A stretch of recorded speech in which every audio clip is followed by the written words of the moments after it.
इस वक्त Islamabad high court में मौजूद हैं। इस्लामाबाद हाई कोर्ट में इस वक्त शदीद बारिश हो रही है, मौसम खूबसूरत हो चुका है, रमज़ान बहुत अच्छा है, लेकिन इस्लामाबाद हाई कोर्ट से बड़ी खबर हम लेके आए हैं और वो है इमरान खान साहब के मुस्तकबिल से मुतालिक। क्या वो पार्लिमानी सियासत का हिस्सा रहेंगे, डिसक्वालीफाई होंगे, या फिर वो इस डिसक्वालिफिकेशन से बच जाएंगे, क्योंकि इस्लामाबाद हाई कोर्ट ने बड़ी ही अहम समाअत की है और फैसला महफूज कर लिया है। सुहेल रशीद साहब हमारे साथ मौजूद हैं। सुहेल साहब, आज की अदालती कार्रवाई यकीनन इंतहाई अहम है, बताइए क्या हुआ आज? देखें, मैं इस बारिश में अदालती कार्रवाई भूल जाना चाहता था कुछ लम्हात के लिए, लेकिन आपको मैं क्या कहूँ कि आप फिर आ गए हैं। ये देखें कितनी प्यारी बारिश हो रही है। बड़ा कुछ और भी पाकिस्तान में देखने के लिए है, लेकिन अनफॉर्चुनेटली हमें डेली ये चीज़ें देखनी पड़ती हैं। लेकिन अदालती कार्रवाई की अगर बात करें तो आज ये फैसला महफूज हो गया है और on the face of it जो दरख्वास्त गुजार के वकील थे उन्होंने एक दिन भी लिया था कि मैंने जवाब दलाइल देने हैं, तो कुछ नया नहीं था। अच्छा, जवाब दलाइल में कुछ नया नहीं था। उन्होंने स्टार्ट किया तो चीफ जस्टिस ने उन्हें यह कहा बड़ा क्लियरली कि आप अपना फोकस जो है सलमान अकरम राजा ने जो पॉइंट्स उठाए हैं उन तक रखें। क्या टहरियान उनकी ज़ेर कफ़ालत हैं, इसका जवाब दें, और दूसरा क्या Imran Khan public office holder हैं, इसका जवाब दें। तो इसके जवाब में जो दरख्वास्त गुजार के वकील थे उनकी जानिब से कहा गया जी कि देखें, इस्लामी लॉ ये कहता है कि जब तक बेटी की शादी ना हो तो वो बाप की ज़ेर कफ़ालत है। उन्होंने बाप बेटी है या नहीं उसको छोड़ के तो इस्लामी लॉ पे गए। तो चीफ जस्टिस ने कहा कि जस्टिस मोहसिन अख्तर कियानी ने यह कहा कि इस्लामी लॉ की आप बात करते हैं तो मुस्लिम बाप ने तो कभी कहा ही नहीं कि वो मेरी बेटी है ना। चीफ जस्टिस ने भी कहा कि ना उन्होंने कभी माना है कि बेटी है, ना उन्होंने कभी तरदीद किया, तो हमारे पास तो कुछ भी नहीं है।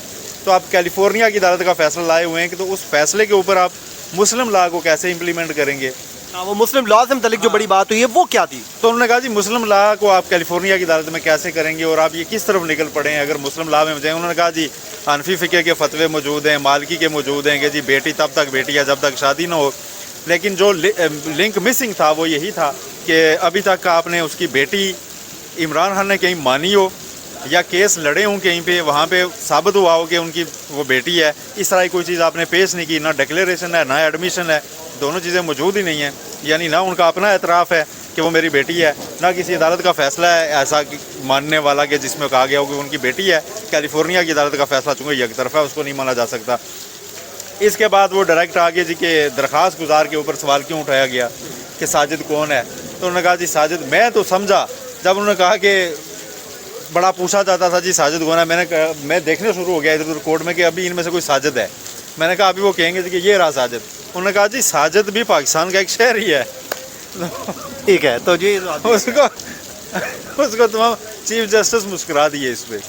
उन्होंने कहा कि मुहिब वतन शहरी है। अब ये मुहिब वतन शहरी उन्होंने वैसे नहीं कहा, उन्होंने एक पूरा पीछे जो एक बैक ड्रॉप है ना पाकिस्तान में जितनी जाली पिटीशंस दायर होती हैं।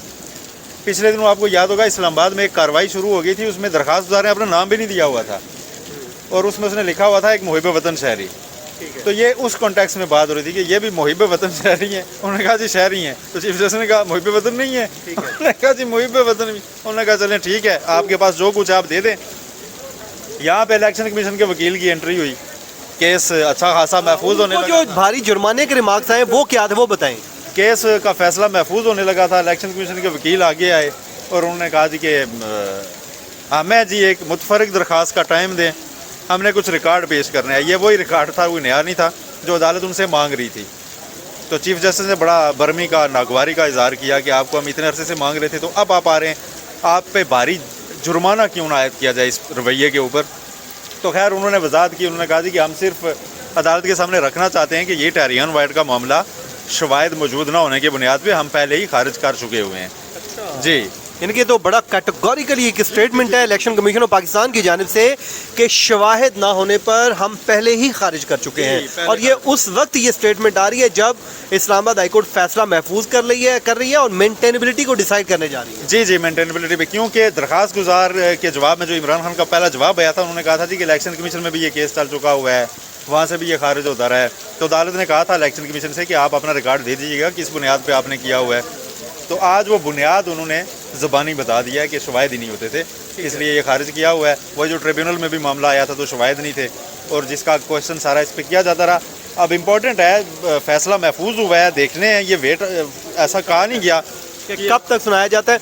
अच्छा, डेट पर ऑर्डर हुआ तो आज ये सुना दिया जाएगा, अगर ये महफूज हुआ तो फिर ये महफूज रहेगा। अच्छा, लेट्स सपोज इस अदालती कार्रवाई में हम देखते रहे हैं कि चले मान लिया कि ये मेंटेनेबल हो जाती है और डिस्क्वालिफिकेशन हो जाती है, क्या सुहेल रशीद साहब जो अदालत ने रिमार्क्स पीछे दे रखे हैं उसको देखते हुए क्या ये फॉर लाइफ डिस्क्वालिफिकेशन होगी या जस्ट फॉर वन टर्म? अदालत के जो रिमार्क्स थे और आज भी उन्होंने पूछा कि बिल फर्ज आपकी दरख्वास्त हम मेंटेन भी कर लेते हैं, बिल फर्ज माना भी जाएगा तो इम्पैक्ट क्या आएगा। तो दरख्वास्त गुजार के वकील कहते हैं कि 62(1)(f) के तहत नया ली, लेकिन कोर्ट ये उन पर पहले वाजे कर चुकी हुई है कि ये आप अगर सिमिलर नेचर में आए हुए हैं फैसल वावडा वाली में कि जी उसमें बयान हल्फी में गलती है, तो उस पर सुप्रीम कोर्ट इस जजमेंट को रिवर्स कर चुकी हुई है। ताहयात नयाली नहीं है, वन टर्म की है, तो वो तो इस बात पे गए थे। लेकिन अभी जो है ना फैसला ये महफूज हुआ। एक चीज़ और बड़ी अहम थी, इलेक्शन कमीशन के वकील ने जब कहा कि कागजात देने हैं तो चीफ जस्टिस साहब ने कहा कि आप कागजात कहीं और देना। अच्छा, यानी कि एक तरह से इशारा तो वाजे हो गया कि यहाँ तो ये केस अब चलना ही नहीं, तो आपने किधर देना है। ठीक हाँ ठीक है, वो फैसला भी पता नहीं क्या आएगा, ये तो ज़ाहिर उन्होंने करना, लेकिन जो इशारे से तो ये लगा। मैं वजाहत कर दूँ, मैं बिल्कुल फैसला प्रिडिक्ट नहीं कर रहा, जो हुआ है रिपोर्ट कर रहा हूँ। उन्होंने कहा जी आप कहीं और देना, ठीक है, आप कागजात कहीं और देना। तो देखते हैं आप कागजात कहीं और दिए जाते हैं या यहाँ दिए जाते हैं। लेकिन बज़ाहिर आपको लग नहीं रहा कि कोई बहुत ज़्यादा कोई रिलीफ मिलने वाला है दरख्वास्त गुजार। देखिए नया लाया कुछ नहीं गया, कुछ नया नहीं लाया गया, बस वही। किस पे ज़्यादा रिलाय किया गया है? इस उसी जो कैलिफोर्निया की अदालत के फैसले के ऊपर? बस सिर्फ कैलिफोर्निया की अदालत का यकतरफा फैसले के ऊपर, बस जो यकतरफा था, एक्स पार्टी कार्रवाई। अदालत उसको क्यों नहीं मान रही उस फैसले को? अदालत उसको इसलिए नहीं मान रही कि एक्स पार्टी कार्रवाई में जो फैसले हुए होते हैं उसको एज मेरिट की जजमेंट, उसकी बुनियाद पे आप कोई नया रिलीफ लेने नहीं आते। आप मेरे खिलाफ अगर सिविल कोर्ट में चले जाएं, मैं वहाँ पे पेश ही ना हूँ और मेरी अदम मौजूदगी में आपकी दरखास्त मंजूर हो जाए, कल आप उसकी बुनियाद पे हाई कोर्ट में मेरे खिलाफ कोई और रिलीफ लेने भी आ जाएंगे, जिसको फलां कोर्ट ने ये डिक्लेयर किया हुआ है, तो कोर्ट पूछेगी जी उसने अपना दिफा किया था, आप कहेंगे नहीं नहीं ये यकतरफा कार्रवाई थी। कोर्ट कहेगी फिर यकतरफा कार्रवाई के ऊपर आपने एक रिलीफ जो मिल गया था, यहाँ से हम उसको मजीद कुछ नहीं कर सकते। टेरियन वाइट के ऊपर आज बात दोबारा हुई थी कि जी वो शादीशुदा नहीं है, चूँकि अब नई बात ये आई थी, शादीशुदा चूँकि नहीं है तो इसलिए वो अपनी वालिद की ज़ेरे कफालत है। लेकिन वो जो उनके बेटों का भी तो जिक्र हुआ, बेटों का जिक्र, हाँ ये भी अहम था। उन्होंने कहा जी अपनी बेगम का उन्होंने जिक्र किया कागजात नामजदगी में, आपने बेटों का जिक्र किया जो बाहर रहते हैं, तो बेटी का भी कर सकते थे। तो जस्टिस मोहसिन अख्तर कियानी साहब ने ये रिमार्क्स दिए कि ये इंतहाई मोहतात होने के चक्कर में उन्होंने इनका भी जिक्र किया है। वो चाहते तो उनका भी जिक्र ना करते, वो उनको मतलब जहाँ पे जिस फॉर्म में उन्होंने करना था वहाँ पे इतनी ज़्यादा रिक्वायरमेंट नहीं थी, उन्होंने जो चीज़ें दी हैं वो एक्स्ट्रा उन्होंने दी हैं। तो इसको आप बुनियाद बना के आप कहें कि नहीं उनको टेरियन तो अभी तक उन्होंने मानी नहीं है। जिन बेटों को भी उन्होंने माना है वो अदालत रिमार्क्स दे रही है कि वो भी उन्होंने एहतियातन डिस्क्लोज किए हैं, वरना कोई ज़रूरत नहीं थी, क्योंकि शायद उनके डिपेंडेंट नहीं होता। माइनर्स नहीं है ना, माइनर्स नहीं रहे जब तो आप उनको वो नहीं कर सकते। ठीक है, वैसे भी बाहर हैं, तो माइनर्स नहीं है जब तो उनको आप आप पे अगर पाबंद। देखते हैं अब इसमें क्या फैसला आएगा। ये था जी आज की अदालती कार्रवाई, और बड़ा अच्छा मौसम है, आप इस मौसम को भी इंजॉय कीजिए। मुझे और सुहेल रशीद साहब को दीजिए इजाज़त, अपनी दुआओं में याद रखिए। अल्लाह ने के बाद।